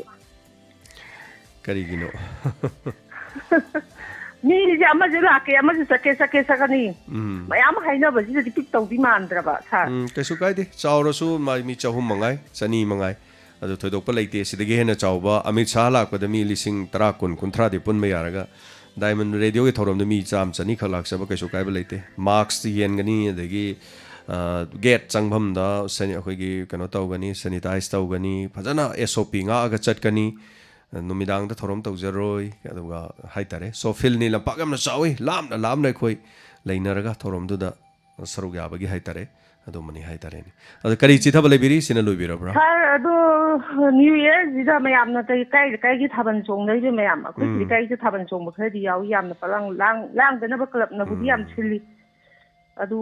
yam na thaban ga chong ji moi ki interest kari no hangba ai gi wakhandadi madu khoina hairubda yam kana kano leidong mande adum nungai jari ne na tawjari jani da ado hing chopa nongala bawba do mic ta dum isai sakpa yawi ado isai danga sagla adi zum isai makhoina ga sakpa do mic ta dum tai bako mayam se adi isai dang do sa adi kharabu phai isai do moina sakado bi isai do mic to do thajallaba aduga thari bi isai du gi mathak ta voice over oina muk sakchalak pu du as isai sakpa du na ne lana sakpa manjani moina chumna saaga aseng ba mic cassette sai du na lana sakpa ga manjani ko sam nungai ba dagi tendana tawdo nungai jari ne tawjai jane dubo masi akoina haribsu lawroi amana haribsu lawroi adubu masina di mayam di nungai ta tawning da badi fawi hai tare ne ko anyway chitha ba kai lebiri sina loibira bra sa aduga sargi thom ji foundation de ji da kari program haptoino ai ju chungni pam leiba ma ji dam se yai badi khaje ji yamna maron chugadi na te ma ji yaning ba hai tare madugina tongan na thoromam da tawdradi yarroi maramdi akhoi gi se ichamchamna thorom hogdok pada akhoi gi jati khudimaki se mam sakpa duga laiba mioi lakpiri basingdo anduna akhoi gi thorom simari leina ba wafam haiba akhoi mayam sum thengna baduni aduga saknai raba mayam ko dum lakpiba aduga sigi mathangda aitare diamond gi ꯃꯐꯝꯁꯤꯗ ꯑꯩꯈꯣꯏꯒꯤ ꯂꯩꯖꯔꯤꯕ ꯗꯥꯏꯃꯟꯒꯤ ꯏꯁꯩ ꯁꯛꯄ ꯑꯃꯅꯤꯒꯨꯝꯕ ꯍꯥꯏꯇꯥꯔꯦ ꯃꯈꯣꯏꯅ ꯊꯧꯔꯝꯗꯨꯒꯤ ꯏꯁꯩ ꯑꯃꯅꯤꯒꯨꯝꯕ ꯁꯛꯑꯒ ꯑꯗꯨꯃꯥꯏꯅ ꯇꯧꯔꯤ ꯏꯆꯝ ꯆꯝꯕꯅꯤ ꯑꯇꯩ ꯀꯔꯤꯝ ꯂꯩꯇꯦ ꯑꯗꯣ ꯃꯗꯨꯗ ꯊꯧꯔꯝ ꯑꯩꯒꯤ ꯑꯗꯨ ꯇꯧꯕ ꯎꯠꯄꯒꯤ ꯈꯨꯗꯣꯡꯆꯥꯕꯗꯨꯗꯤ ꯂꯩꯇ꯭ꯔꯦ ꯃꯔꯝꯗꯤ ꯑꯃꯒꯤ ꯍꯦꯛ ꯇꯧꯔꯀꯥꯟꯗ ꯑꯩꯒꯤꯁꯨ ꯊꯧꯔꯝ ꯅꯨꯃꯤꯠ ꯄꯨꯡꯇꯥ ꯇꯥꯅ ꯄꯨꯡ ꯃꯝꯗꯣꯔꯤꯕ ꯑꯗꯒꯤꯗꯤ ꯑꯩꯒꯤ ꯇꯧꯍꯧꯗꯦꯅ ꯇꯧꯗꯣꯏꯕ ꯑꯗꯨꯅ ꯑꯇꯣꯞꯄ ꯃꯇꯝ ꯑꯃꯗ ꯇꯧꯃꯤꯟꯅꯁꯤ ꯑꯗꯨꯒ ꯍꯥꯏꯔꯤꯕꯗꯨꯗꯤ ꯍꯥꯏꯇꯥꯔꯦꯀꯣ ꯃꯇꯝ ꯐꯪꯕ ꯀꯥꯟꯗ ꯇꯧꯃꯤꯟꯅꯔꯁꯤ ꯑꯗꯨꯒ ꯁꯔꯨꯛ ꯌꯥꯕꯒꯤꯁꯦ ꯍꯥꯏꯇꯥꯔꯦ ꯑꯗꯨꯃꯥꯏꯅ ꯑꯗꯨ ꯃꯌꯥꯝ ꯑꯗꯨꯝ ꯂꯥꯛꯄꯤꯌꯨ ꯊꯧꯔꯝ ꯑꯗꯨꯗꯣ ꯄꯥꯡꯊꯣꯛꯇꯕ ꯂꯥꯛꯄꯤꯔꯣ ꯃꯌꯥꯝ ꯍꯔꯥꯎꯕꯗꯨꯅꯤ ꯉꯥꯏꯍꯥꯛꯇꯪ ꯂꯥꯛꯄꯤꯔꯝꯕꯗ ꯑꯗꯣꯝꯒꯤ ꯄꯨꯡ ꯑꯃꯇꯪ ꯄꯨꯡꯈꯥꯏ ꯑꯃꯇꯪ ꯀꯥꯏꯊꯣꯛꯄꯤꯔꯒ ꯊꯧꯔꯝꯗ ꯂꯥꯛꯄꯤꯔꯗꯤ ꯌꯥꯝ ꯅꯨꯡꯉꯥꯏꯖꯅꯤ ꯃꯌꯥꯝꯅꯁꯨ ꯑꯗꯨꯒ ꯍꯜꯂꯣ ꯃꯤꯡ ꯑꯃꯗ ꯂꯩꯐꯝ ꯍꯥꯏꯕꯤꯌꯨ ꯍꯜꯂꯣ ꯍꯜꯂꯣ ꯁꯥꯔ ꯑꯩ ꯆꯤꯡꯗꯥꯝꯗꯒꯤ ꯏꯕꯨꯡꯉꯣ ꯇꯔꯥꯝ ꯅꯣꯛꯆꯔꯦ ꯍꯥꯏꯕꯤꯌꯨ ꯁꯥꯔ ꯑꯩ ꯄꯨꯛꯅꯤꯡꯒꯤ ꯋꯥꯔꯣꯜ ꯈꯔ ꯊꯝꯖꯅꯤꯡꯕ ꯍꯥꯏꯕꯤꯌꯨ ꯑꯩꯒꯤ ꯄꯨꯛꯅꯤꯡꯒꯤ ꯋꯥꯔꯣꯜꯗ ꯑꯩꯈꯣꯏꯒꯤ ꯂꯝꯕꯤ ꯁꯣꯔꯣꯛꯁꯤ ꯌꯥꯝꯅ ꯐꯖꯜꯂꯛꯇꯕ ꯑꯃꯗꯤ ꯑꯩꯈꯣꯏꯒꯤ ꯂꯧꯃꯤ ꯏꯆꯤꯟ ꯏꯅꯥꯎꯁꯤꯡ ꯅꯨꯡꯁꯤꯕ ꯏꯆꯤꯟ ꯏꯅꯥꯎꯁꯤꯡꯅ ꯂꯝꯕꯤꯁꯤ ꯂꯧꯌꯥ ꯌꯥꯟꯕꯗ ꯁꯨꯝ ꯄꯤꯛꯁꯜꯂꯛꯄꯗꯒꯤ ꯑꯩꯈꯣꯏ ꯂꯝꯕꯤꯁꯦ ꯑꯗꯨꯛꯀꯤ ꯃꯇꯤꯛ ꯄꯤꯛꯄꯁꯤꯗ ꯏꯁꯥꯒꯤ ꯊꯃꯣꯏ ꯅꯨꯡꯉꯥꯏꯖꯗꯕ ꯑꯗꯨ ꯑꯩꯈꯣꯏꯒꯤ ꯂꯧ ꯎꯕꯤꯔꯤꯕ ꯅꯨꯡꯁꯤꯖꯔꯕ ꯏꯆꯤꯟ ꯏꯅꯥꯎꯁꯤꯡꯅ ꯌꯥꯔꯤꯃꯈꯩ ꯏꯁꯥꯒꯤ ꯂꯝꯕꯤꯁꯤ ꯃꯤ ꯈꯜꯂꯀꯥꯟꯗ ꯍꯥꯏꯗꯤ ꯀꯔꯤ ꯍꯥꯏꯇꯥꯔꯦ ꯈꯔ ꯌꯦꯡꯕꯤꯔꯀꯥꯟꯗ ꯍꯦꯟꯅ ꯄꯥꯛ ꯆꯥꯎꯕ ꯂꯝꯕꯤꯁꯤ ꯒꯥꯔꯤꯃꯨꯛ ꯊꯦꯡꯅꯔꯒꯁꯨ ꯅꯨꯡꯉꯥꯏꯖꯒꯅꯤ ꯁꯤꯅ ꯃꯔꯝ ꯑꯣꯏꯖꯔꯀꯥꯟꯗ ꯑꯩꯒꯤ ꯊꯃꯣꯏꯗ ꯂꯩꯖꯕꯁꯤ ꯌꯥꯔꯤꯈꯩ ꯂꯝꯕꯤꯁꯤ ꯁꯣꯛꯇꯅꯤꯡꯉꯥꯏꯒꯤ ꯍꯣꯠꯅꯃꯤꯟꯅꯁꯤ ꯍꯥꯏꯕ ꯋꯥꯐꯝꯁꯤ ꯁꯥꯔꯤ ꯑꯩꯈꯣꯏ ꯗꯥꯏꯃꯟ ꯆꯦꯅꯦꯜ ꯊꯝꯖꯅꯤꯡꯕ ꯍꯥꯏꯇꯥꯔꯦ ꯊꯥꯒꯠꯆꯔꯤ ꯂꯝꯕꯤꯒꯤ ꯍꯥꯏꯕꯤꯕ ꯍꯥꯏꯇꯥꯔꯦ ꯑꯗꯣ ꯁꯦꯝꯕꯤꯕ ꯑꯣꯏꯁꯅꯨ ꯂꯝꯕꯤ ꯅꯨꯡꯉꯥꯏꯇꯕꯒꯤ ꯋꯥꯐꯝ ꯍꯥꯏꯕꯤꯔꯛꯄꯅꯤ ꯃꯔꯤ ꯂꯩꯅꯕꯁꯤꯡ ꯍꯥꯏꯇꯥꯔꯦ ꯍꯥꯟꯅꯅ ꯊꯥꯒꯠꯆꯔꯤ ꯆꯤꯡꯊꯥꯝꯒꯤꯗꯤ ꯆꯤꯡꯊꯥꯝ ꯃꯃꯥꯡꯒꯤ ꯍꯥꯏꯇꯥꯔꯦ ꯈꯣꯡꯖꯣꯝꯒꯤ ꯍꯦꯛ ꯄꯨꯂꯤꯁ ꯁ꯭ꯇꯦꯁꯟ ꯃꯅꯤꯡꯁꯤꯗꯒꯤꯅ ꯆꯤꯡꯊꯥꯝ ꯐꯥꯎ ꯌꯧꯕ ꯂꯝꯕꯤꯁꯤ ꯆꯍꯤ 35ꯗꯤ ꯁꯨꯔ ꯃꯥꯜꯂꯦ ꯁꯦꯝꯗꯕꯁꯦ ꯑꯗꯣ ꯍꯟꯗꯛꯀꯤꯗꯤ ꯏꯅꯧ ꯅꯧꯕ ꯁꯦꯝꯕꯤꯕ ꯑꯣꯏꯔꯁꯅꯨ ꯂꯝꯗꯝꯗꯨꯗ ꯇꯥꯔꯤꯕ ꯄ꯭ꯔꯖꯥ ꯃꯤꯌꯥꯝꯅ ꯃꯗꯨꯒꯤꯗꯃꯛ ꯂꯝꯕꯤ ꯁꯦꯝꯅꯅꯕꯒꯤꯗꯃꯛ ꯃꯁꯥ ꯃꯁꯥꯒꯤ ꯐꯤꯔꯦꯞ ꯂꯣꯏꯅ ꯂꯦꯞꯅꯈ꯭ꯔꯕꯅꯤ ꯑꯐꯕ ꯉꯥꯛꯇ ꯇꯧꯕꯁꯅꯨ ꯊꯥ ꯂꯥꯎꯅ ꯀꯣꯏꯂꯥꯒ ꯊꯥꯕꯤꯔꯒ ꯆꯤꯡꯊꯥꯝ ꯐꯥꯎꯕꯁꯤ ꯑꯃꯨꯛꯇꯪ ꯈꯣꯡꯖꯣꯝꯁꯤ ꯐꯥꯎꯔꯒ ꯑꯃꯨꯛꯇꯪ ꯂꯝꯕꯤꯁꯤ ꯁꯦꯝꯕꯤꯗꯅ ꯑꯃꯨꯛꯇ ꯅꯨꯡꯉꯥꯏꯅ ꯆꯠꯄ ꯑꯣꯏꯁꯅꯨ ꯃꯤꯌꯥꯝ ꯄꯨꯝꯅꯃꯛ ꯑꯗꯒꯤꯗꯤ ꯍꯧꯖꯤꯛ ꯃꯊꯪ ꯋꯥꯠꯂꯤꯕꯁꯤꯡ ꯗꯦꯕꯂꯞꯃꯦꯟ ꯀꯌꯥ ꯂꯩꯔꯤꯕꯁꯤꯡ ꯂꯝꯗꯝ ꯑꯁꯤꯒꯤ ꯑꯐꯕ ꯉꯥꯛꯇ ꯇꯧꯕ ꯑꯣꯏꯕꯤꯔꯁꯅꯨ ꯌꯦꯡꯃꯤꯟꯅꯔꯁꯤ ꯍꯧꯖꯤꯛꯇꯤ ꯃꯤꯌꯥꯝ ꯄꯨꯝꯅꯃꯛꯇ ꯍꯦꯛ ꯄꯥꯝꯖꯕ ꯍꯥꯏꯗꯣ ꯊꯦꯡꯉꯁꯨ ꯊꯦꯡꯅ ꯑꯩꯅ ꯍꯥꯏꯖꯕꯗꯨꯅꯤ ꯊꯥꯕꯜꯕꯨ ꯐꯔꯛꯑꯗꯤ ꯑꯊꯦꯡꯕꯗ ꯐꯔꯛꯄ ꯊꯥꯕꯜ ꯂꯩꯅ ꯄ꯭ꯔꯖꯥꯒꯤꯗꯤ ꯁꯦꯝꯕꯤꯔꯝꯗ꯭ꯔꯁꯨ ꯁꯦꯝꯕꯤꯔꯀꯥꯟꯗ ꯍꯔꯥꯎꯖꯕ ꯉꯥꯛꯇꯅꯤ ꯍꯜꯂꯣ ꯃꯤꯡ ꯑꯃꯗ ꯂꯩꯐꯝ ꯍꯥꯏꯕꯤꯌꯨ ꯍꯜꯂꯣ ꯏꯃꯥ ꯂꯩꯔꯦꯟꯇꯣꯡꯒꯤ ꯐꯣꯟꯁꯦ ꯌꯥꯝ ꯅꯨꯡꯉꯥꯏꯇꯕ ꯐꯤ ꯃꯅꯨꯡꯗꯒꯤ ꯈꯟꯖꯜꯂ ꯋꯥ ꯉꯥꯡꯕꯗꯧꯅ ꯑꯗꯨꯝ ꯇꯧꯕ ꯍꯥꯏꯇꯥꯔꯦ ꯏꯃꯥꯗꯨ ꯐꯣꯟꯗꯨꯒꯤꯅꯦ ꯑꯩꯈꯣꯏꯒꯤ ꯋꯥ ꯉꯥꯡꯐꯝ ꯃꯄꯥ ꯑꯃ ꯃꯥꯏꯀ꯭ꯔꯣꯐꯣꯟ ꯑꯃ ꯂꯩꯕꯅꯤ ꯏꯃꯥ ꯑꯩ ꯉꯁꯤ ꯇꯥꯟꯖꯥꯁꯤ ꯂꯧꯔ ꯑꯝꯇ ꯍꯥꯏꯖꯍꯧꯒꯦ ꯀꯔꯤ ꯑꯩꯈꯣꯏ ꯑꯝꯇꯪ ꯀꯥꯝꯊꯣꯛꯍꯟꯕꯤꯌꯨ ꯐꯠꯅꯀꯣ ꯑꯗꯨꯅ ꯌꯥꯝ ꯃꯦꯟꯁꯤꯜꯂꯒ ꯐꯤ ꯑꯃꯅ ꯃꯦꯟꯁꯤꯜꯂ ꯋꯥ ꯉꯥꯡꯕ ꯑꯗꯨꯝ ꯃꯥꯟꯕ ꯑꯗꯨ ꯑꯝꯇ ꯍꯥꯏꯕꯤꯌꯨ ꯏꯃꯥ ꯀꯔꯤ ꯍꯥꯏꯕꯤꯅꯤꯡꯉꯤ ꯆꯍꯤ ꯑꯅꯧꯕꯁꯤ ꯏꯃꯥꯅ ꯀꯔꯤ ꯊꯝꯕꯤꯅꯤꯡꯉꯤ ꯏꯃꯥꯒꯤ ꯂꯩꯐꯝꯁꯤꯅ ꯑꯣꯏꯔꯤꯅꯤ ꯂꯩꯐꯝꯅ ꯅꯠꯇꯦ ꯏꯃꯥꯒꯤ ꯐꯣꯟꯗꯨꯅꯅꯤ ꯏꯃꯥꯒꯤ ꯋꯥ ꯉꯥꯡꯐꯝ ꯐꯣꯟꯗꯣ ꯐꯨꯟꯖꯟꯕ ꯑꯗꯨꯅ ꯌꯥꯝꯅ ꯄꯤꯛꯅ ꯇꯥꯖꯕ ꯅꯝꯕꯔ 1 ꯑꯗꯨꯒ ꯑꯩꯈꯣꯏꯒꯤ ꯈꯟꯖꯜꯂ ꯉꯥꯡꯕꯗꯧꯅ ꯇꯧꯕ ꯍꯥꯏꯇꯥꯔꯦ ꯑꯗꯨꯕꯨ ꯏꯃꯥ ꯑꯗꯨꯝ ꯍꯥꯏꯕꯤꯌꯨ ꯏꯆꯥ ꯑꯃ ꯅꯨꯄꯤꯅ ꯆꯍꯤ ꯍꯧꯕꯒꯤ ꯕꯥꯏ ꯅꯦꯋꯥ ꯇꯧꯕꯒꯤ ꯉꯥꯡꯈꯤꯕꯗꯣ ꯏꯃꯥꯅ ꯇꯥꯕꯗ ꯌꯥꯝ ꯅꯨꯡꯉꯥꯏꯖꯕ ꯏꯃꯥꯅꯗꯤ ꯍꯥꯏꯅꯤꯡꯉꯥꯏ ꯇꯧꯕ ꯅꯨꯄꯤꯁꯤꯡꯁꯤꯅ ꯁꯥꯎꯔꯛꯀꯗ꯭ꯔꯅ ꯍꯥꯏꯕꯗꯣ ꯏꯆꯥ ꯍꯥꯏꯔꯛꯄꯗꯣ ꯑꯩ ꯑꯝꯇ ꯊꯥꯒꯠꯆꯒꯦꯅ ꯇꯧꯕ ꯅꯨꯄꯤ ꯑꯣꯏꯕꯤꯅ ꯑꯐꯕꯗꯗꯤ ꯁꯤꯟꯗꯝꯅꯗꯦ ꯑꯗꯨꯒꯨꯝꯕ ꯅꯨꯄꯥ ꯅꯍꯥꯅ ꯇꯧꯕ ꯄꯩꯁꯥꯒꯤ ꯑꯩꯈꯣꯏꯅ ꯋꯥꯔꯛꯄ ꯉꯝꯗꯗꯅ ꯈꯣꯏꯔꯥꯡ ꯈꯣꯏꯁꯥꯎꯗꯅ ꯂꯩꯔꯤꯕ ꯊꯕꯛꯇꯨꯗ ꯃꯣꯏꯅ ꯅꯨꯄꯥꯗ ꯃꯊꯧ ꯍꯥꯞꯄ ꯑꯗꯨꯒꯨꯝꯕꯗꯣ ꯏꯃꯥꯅ ꯌꯥꯝ ꯌꯦꯡꯅꯤꯡꯗꯕ ꯑꯗꯨ ꯌꯥꯝ ꯆꯥꯛꯆꯕ ꯏꯆꯥꯗꯨꯅ ꯍꯥꯏꯔꯛꯄꯗ ꯑꯝꯇ ꯊꯥꯒꯠꯆꯒꯦ ꯇꯥꯔꯕꯗꯤ ꯑꯃꯨꯛ ꯍꯟꯅꯁꯨ ꯍꯥꯏꯕꯤꯔꯛꯎ ꯏꯆꯥ ꯏꯕꯨꯡꯉꯣ ꯑꯃꯨꯛꯇꯒ ꯋꯥꯔꯛꯄꯤꯌꯨ ꯅꯨꯄꯤ ꯁꯃꯥꯖꯁꯦ ꯂꯣꯏ ꯃꯥꯡ ꯇꯥꯔꯦꯅ ꯊꯥꯒꯠꯆꯒꯦ ꯇꯧꯕ ꯊꯥꯒꯠꯆꯔꯤ ꯏꯃꯥ ꯂꯩꯔꯦꯟꯇꯣꯟ ꯍꯥꯏꯕꯤꯔꯛꯄꯁꯤꯒꯤꯗꯃꯛ ꯅꯨꯄꯤ ꯍꯥꯏꯕꯁꯤ ꯃꯤꯑꯣꯏꯕꯅꯤ ꯅꯨꯄꯥꯒ ꯁꯑꯣꯡ ꯁꯗꯥ ꯂꯣꯏ ꯃꯥꯟꯅꯔꯒ ꯍꯥꯏꯇꯥꯔꯦ ꯅꯨꯄꯤ ꯑꯣꯏꯕꯒꯤ ꯈꯔ ꯈꯛꯇꯅꯤ ꯈꯦꯠꯅꯔꯤꯁꯤ ꯑꯗꯨ ꯈꯛꯇ ꯅꯠꯇꯅ ꯅꯨꯄꯥꯒ ꯈꯦꯠꯅꯕ ꯈꯔ ꯂꯩ ꯈꯦꯠꯅꯔꯤꯕꯁꯤꯡꯁꯤ ꯑꯍꯥꯟꯕꯗ ꯋꯥꯈꯜꯗ ꯍꯥꯏꯇꯥꯔꯦ ꯋꯥꯈꯜꯗ ꯅꯨꯄꯥꯁꯤꯅ ꯌꯥꯝꯅ ꯆꯦꯟꯖ ꯇꯧꯕ ꯌꯥꯝꯅ ꯍꯣꯡꯒꯟꯕ ꯑꯗꯨga ꯍꯣꯡꯗꯣꯛ ꯍꯣꯡꯖꯤꯟ ꯌꯥꯝ ꯇꯧꯕ ꯅꯨꯄꯤꯒꯤ ꯊꯃꯣꯏꯗꯤ ꯅꯨꯄꯤꯒꯤ ꯋꯥꯈꯜꯗꯤ ꯍꯣꯡꯗꯕ ꯑꯃꯈꯛꯇꯗ ꯂꯦꯞꯄꯒ ꯌꯥꯝꯅ ꯂꯩꯒꯟꯕ hiram khudimagta haitare so nupi singsina nupana leiriba will natraga nupana leiramiba mongsi nupi singsina loina lekhalakpa taragadi kari oigadagi haikanda maduneba punchai chaiba adugumba khunai mo oigadorisi so nupa magna khalliba magi wakhanda leiriba se nupa gidi samna harbada aningba apamse yam thuna pamgali yam thuna thungdaba yadi nupi dadi tapkalli aduga pamgragadi hongande nupa ama magi punchida leibada leiriba nupa du madudagi yam hongande and honglaga yam tangi haitare nupi gidi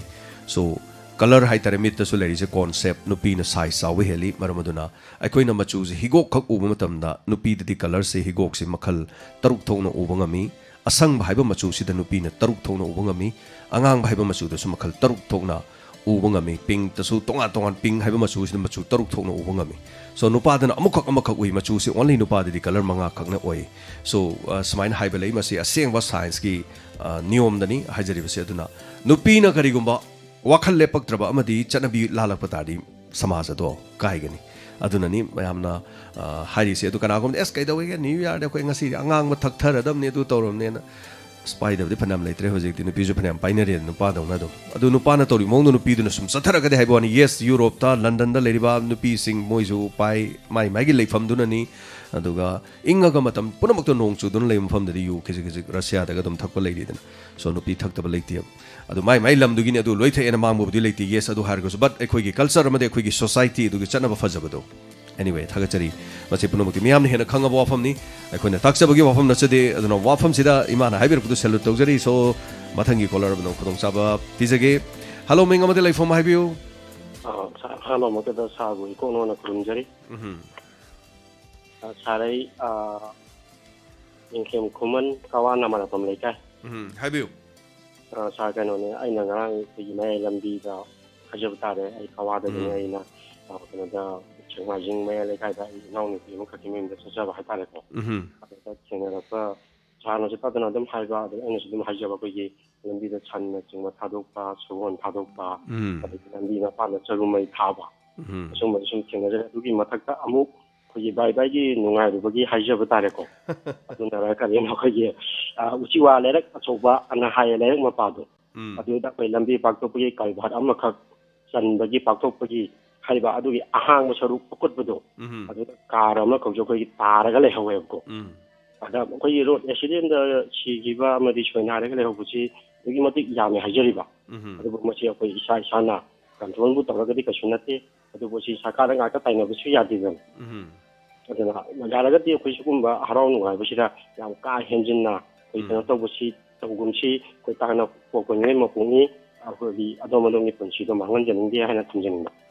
nam chome thaga chari phaja wapam ne habi se new year dingrang new year haibi wani ngasi su new year se makha sathari so turial leiba sing park leiba mafam sing da masi chaba thakpa khotpa kedo bari da chakhini asaroi bini masi da dum paina dori ba khotori ba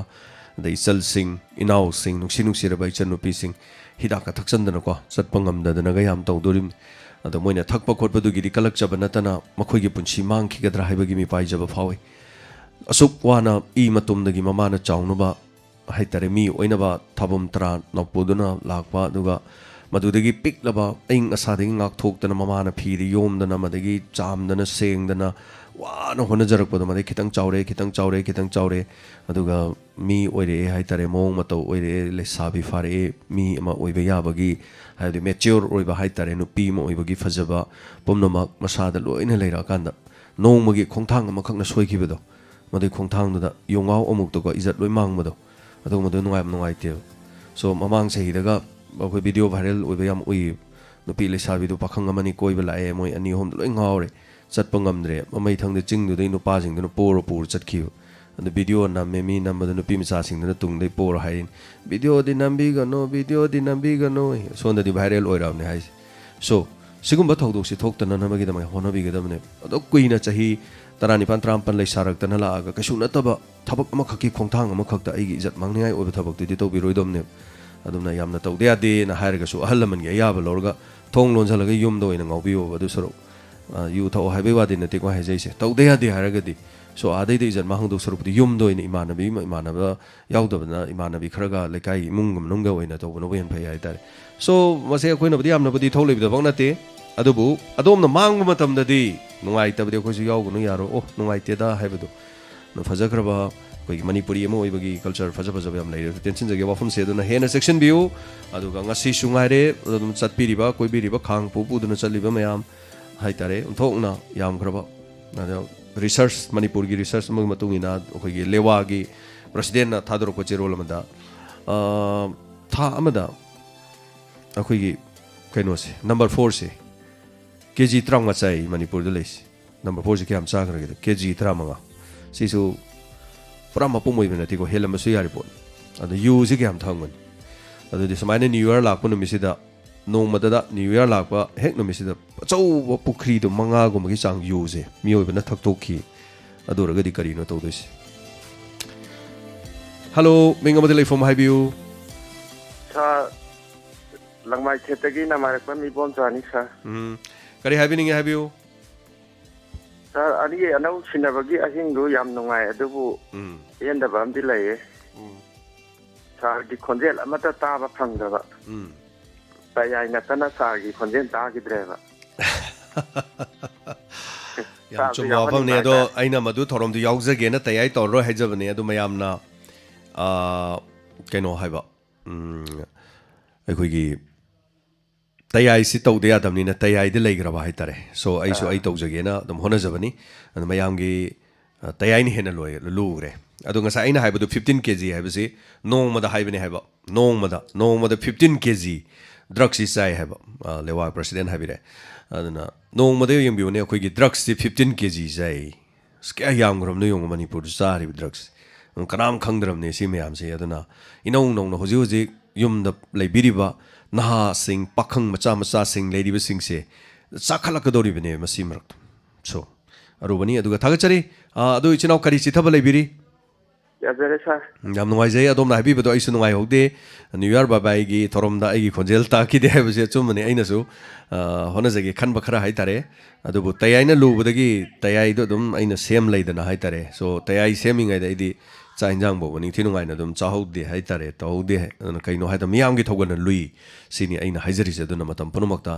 ꯑꯩꯅ ꯊꯥꯡꯖꯟꯈꯤꯕ ꯈꯣꯡꯊꯥꯡꯁꯤꯗ ꯃꯤꯌꯥꯝꯅ ꯃꯗꯨꯗ ꯅꯨꯡꯁꯤꯕꯤꯗꯅ ꯇꯧꯔꯤꯕꯅꯤ has ꯁꯤꯗꯤ ꯃꯤꯅ ꯀꯔꯤ ꯈꯟꯒꯅꯤ ꯇꯥꯕꯤꯔꯤꯕ ꯃꯌꯥꯝꯁꯤꯅ ꯀꯔꯤ ꯈꯟꯒꯅꯤ ꯍꯥꯏꯕꯁꯦ ꯌꯥꯝꯅ ꯋꯥꯖꯩꯕ ꯑꯗꯨꯅꯅꯤ ꯑꯩꯅ ꯕꯥꯏꯒ ꯅ꯭ꯌꯨ ꯏꯌꯔꯒꯗꯤ ꯇꯌꯥꯏꯁꯤ ꯂꯦꯞꯄꯁꯤꯔꯥ ꯍꯥꯏꯗꯣ ꯃꯌꯥꯝ ꯀꯃꯦꯟ ꯄꯤꯕꯤꯔꯣ ꯍꯥꯏꯕꯗ ꯀꯃꯦꯟꯁꯤꯅ ꯌꯣꯝꯗꯅꯕ ꯑꯁꯤꯗꯤ ꯌꯥꯔꯔꯣꯏ ꯇꯣꯛꯄ ꯌꯥꯔꯔꯣꯏꯅ ꯑꯗꯨꯝ ꯑꯩ ꯑꯗꯨꯝ ꯇꯌꯥꯏ ꯑꯣꯏꯅ ꯇꯧ ꯂꯩꯖꯔꯕꯅꯤ ꯍꯜꯂꯣ ꯃꯤꯡ ꯑꯃꯗ ꯂꯩꯐꯝ ꯍꯥꯏꯕꯤꯌꯨ ꯍꯜꯂꯣ ꯍꯜꯂꯣ ꯑꯩ ꯎꯆꯤꯋꯥꯗꯒꯤ ꯀꯣꯀꯤꯜ ꯍꯥꯏꯕꯤꯌꯨ ꯀꯔꯤ ꯍꯥꯏꯕꯤꯅꯤꯡꯉꯤ ꯉꯁꯤꯗꯤ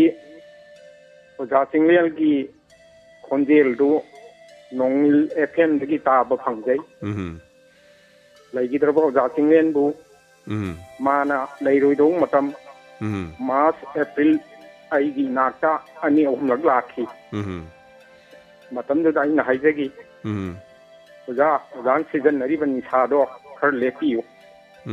लीला चत्रेना ओझाना सिदला लाग हे हिदाक थकदो कोनंगदो ओझागे असोइब लाकनी अदमागी मतौगु दमाना नोगा लोको किन नंग नंगांग बसि मे कई नो नंग ना सिदाई गु लानिंग्रब्रान ता अदु मागे ngasi konjen taru da 2021 लाखसिदा नुसीबा मा फावबदगी ꯑꯩꯅ ꯁꯨꯝ ꯃꯥꯕꯨ ꯅꯨꯡꯁꯤꯕꯒꯤ ꯄꯨꯛꯅꯤꯡꯒꯤ ꯋꯥꯔꯣꯜ ꯑꯁꯤ ꯐꯣꯡꯗꯣꯛꯆꯔꯛꯄꯅꯤ ꯊꯥꯒꯠꯆꯔꯤ ꯍꯥꯏꯕꯤꯔꯛꯄꯁꯤ ꯑꯩꯒꯤꯁꯨ ꯑꯣꯖꯥꯅꯤ ꯍꯥꯏꯇꯥꯔꯦ ꯑꯩꯒꯤ ꯑꯍꯥꯟꯕ ꯑꯣꯖꯥꯅꯤ ꯑꯗꯨꯒ ꯍꯥꯏꯔꯤꯕ ꯑꯣꯖꯥꯁꯤ ꯑꯩ ꯏꯁꯥꯃꯛꯅꯁꯨ ꯍꯥꯏꯇꯥꯔꯦꯀꯣ ꯑꯁ ꯑꯣꯖꯥ ꯑꯩꯒꯤꯗ ꯔꯦꯗꯤꯑꯣꯗ ꯑꯩꯈꯣꯏꯒꯤꯗꯃꯛꯇ ꯎꯅꯁꯤ ꯈꯣꯠꯁꯤꯅ ꯍꯥꯏꯀꯥꯟꯗ ꯑꯁ ꯅꯪ ꯃꯌꯥꯝꯗꯣ ꯇꯧꯕꯗ ꯑꯩ ꯀꯣꯟꯅ ꯎꯅꯁꯤꯗ ꯍꯥꯟꯅ ꯇꯧꯕꯗꯒꯤ ꯑꯩ ꯎꯅꯍꯧꯗꯦ ꯍꯥꯏꯇꯥꯔꯦ ꯁꯣ ꯑꯩꯒꯕꯨꯗꯤ ꯑꯗꯨꯝ ꯄ꯭ꯔꯥꯏꯚꯦꯠ ꯃꯌꯥꯝ ꯑꯩꯒ ꯐꯥꯎꯅꯖꯕ ꯇꯤꯟꯅꯖꯕ ꯂꯩꯔꯒꯁꯨ ꯃꯌꯥꯝ ꯃꯥꯡꯗ ꯎꯅꯗꯅ ꯄꯨꯟꯁꯤ ꯋꯥꯔꯤ ꯑꯇꯣꯞꯄ ꯆꯦꯅꯦꯜꯁꯤꯡꯗ ꯎꯅꯈꯤꯕ ꯈꯣꯠꯈꯤꯕ ꯃꯌꯥꯝ ꯂꯩ ꯑꯗꯣ ꯑꯩꯒꯤ ꯑꯣꯏꯅꯁꯨ ꯎꯅꯍꯧꯗꯦ ꯃꯁꯤ ꯌꯥꯝ ꯅꯨꯡꯉꯥꯏꯇꯕ ꯍꯥꯏꯇꯥꯔꯦ ꯑꯩꯒꯤꯁꯨ ꯃꯄꯣꯛꯁꯤꯗ ꯑꯃꯨꯛ ꯍꯟꯅ ꯂꯥꯛꯑꯔꯣꯏꯗꯧꯕꯅꯤ ꯑꯃ ꯍꯥꯏꯇꯥꯔꯦ ꯑꯗꯣ ꯊꯥꯒꯠꯆꯔꯤ ꯍꯥꯏꯕꯤꯔꯛꯄꯁꯤꯒꯤꯗꯃꯛ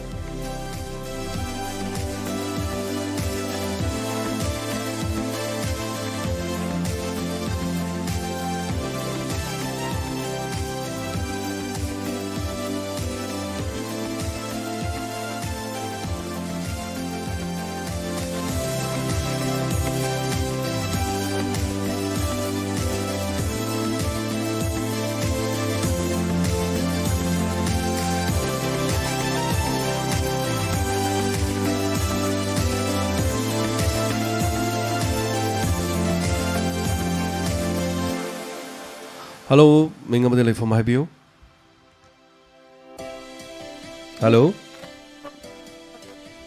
Hello. Kainone. Khujinne. Minga leifam gam tam da khangjage. Athu pondegine. Bino haibado. Hoi hoi haibiu kari haibiningi. Ijagine. Ek ꯑꯗꯨꯛ ꯌꯥꯝꯕ ꯏꯁꯄꯦꯛꯇꯔ ꯇꯌꯥꯏꯒꯤ ꯃꯥꯒꯤ ꯃꯃꯥꯟꯅꯕꯤ ꯁꯥꯔꯤꯕ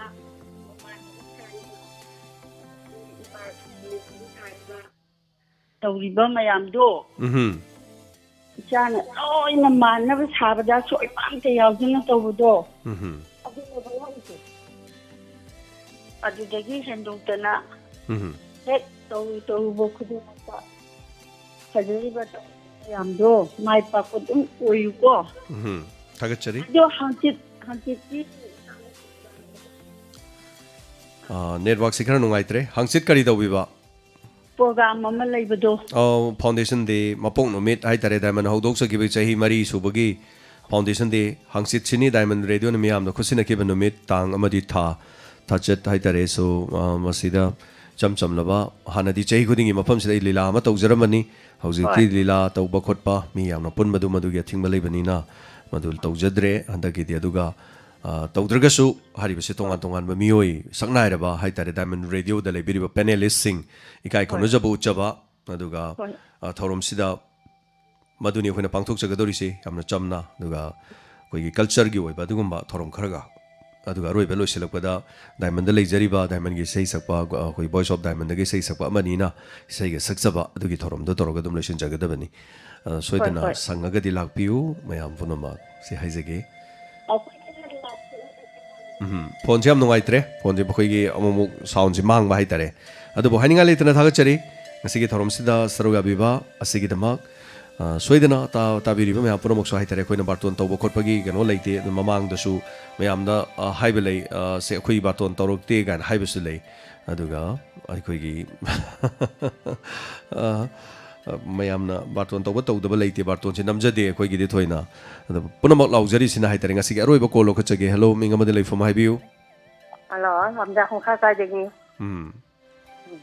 ꯃꯤꯡ ꯍꯥꯏꯕꯤꯌꯨ ꯇꯥꯃꯨꯕꯤ ꯀꯧꯏ ꯍꯥꯏꯕꯤꯌꯨ ꯀꯔꯤ ꯍꯥꯏꯕꯤꯅꯤꯡꯉꯤ ꯃꯤꯋꯥꯅ ꯂꯥꯛꯄꯁꯤꯗ ꯏꯁꯩ ꯈꯟꯕꯁꯦ ꯁꯨꯛꯐꯪ ꯐꯪꯖꯗꯕ ꯏꯁꯩ ꯈꯟꯕꯒꯤ ꯋꯥꯁꯤꯗꯤ ꯁꯤꯗꯤ ꯋꯥ ꯑꯣꯏꯅ ꯈꯟꯅꯔꯒꯨꯝꯁꯤ ꯎꯄꯥꯏ ꯂꯩꯇꯦ ꯐꯣꯟ ꯑꯃꯗ ꯅꯝꯕꯔ ꯑꯃꯗ ꯃꯤ 1,000 ꯇꯧꯁꯟꯕ ꯍꯥꯏꯁꯦ ꯌꯥꯝ ꯂꯨꯕ ꯋꯥꯐꯝꯅꯤ ꯑꯗꯨꯅ ꯃꯁꯤꯗꯤ ꯃꯌꯥꯝ ꯋꯥꯔꯧꯕꯤꯗꯕ ꯑꯗꯨꯒ ꯗꯥꯏꯃꯟꯗ ꯂꯥꯛꯄꯤꯌꯨ ꯗꯥꯏꯃꯟꯗ ꯅꯣꯡꯃ ꯂꯥꯛꯄꯤꯌꯨ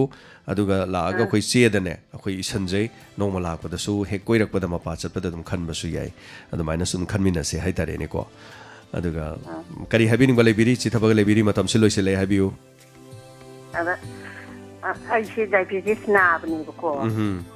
ꯑꯗ ꯏꯆꯥꯈꯩꯅ ꯁꯨꯝ ꯆꯠꯊꯣꯛ ꯈꯣꯠꯇꯣꯛꯄꯗ ꯁꯨꯝ ꯉꯥꯡꯕ ꯍꯥꯏꯇꯥꯔꯦ ꯍꯧꯖꯤꯛ COVID-19 ꯅꯥꯕ ꯈꯣꯠꯄꯒꯤ ꯂꯥꯟꯅꯔꯛꯀꯅꯤ ꯈꯣꯠꯀꯅꯤꯅ ꯄꯥꯈꯠꯆꯗꯅ ꯇꯧꯕ ꯑꯣꯏꯔꯝꯒꯅꯤꯗ ꯑꯗꯨ ꯌꯥꯝ ꯊꯣꯏꯅ खरसु अदुम सेक्शन बिबा अदुम लापना अदुम लेरदि कसु तौब नते अदुबु कसु कायब लेते नोंग मसम कांदि साजिंगा पुलप गाड़ी दे तोरगा मोइना पुबिरसु याय कनो नत्रा अंकंग तंता साबा तंत थाबिरो हाजेगेना थागचरी थोरमसे सरुगा बिरक कसगी दमक लोइना ना डायमंड रेडियो दा ngarang foundation de ga mari leina na mateng pangbirakpa singda haitare akoigi nung si tombi ngarang akoigi kano pibiramba haitare kaksing khono dagi nga yaiba khara dum pibirami nung si tomina aduga bala langmina bina akoigi kaksing khono thongam awang lekai dagi haitare time radio ge foundation mari leina lupa chonga sumateng pangbiram sigi dum thagachari mangi sana thok chom na sulupa chonga diamond radio da pangbirami Dinesh Iromna lakpiraga diamond radio ge foundation de gi da malu policing masu pangbirami Wairopom saya lefrapom de gi lakpiraga lupa chonga pangbirami aduga konjengbam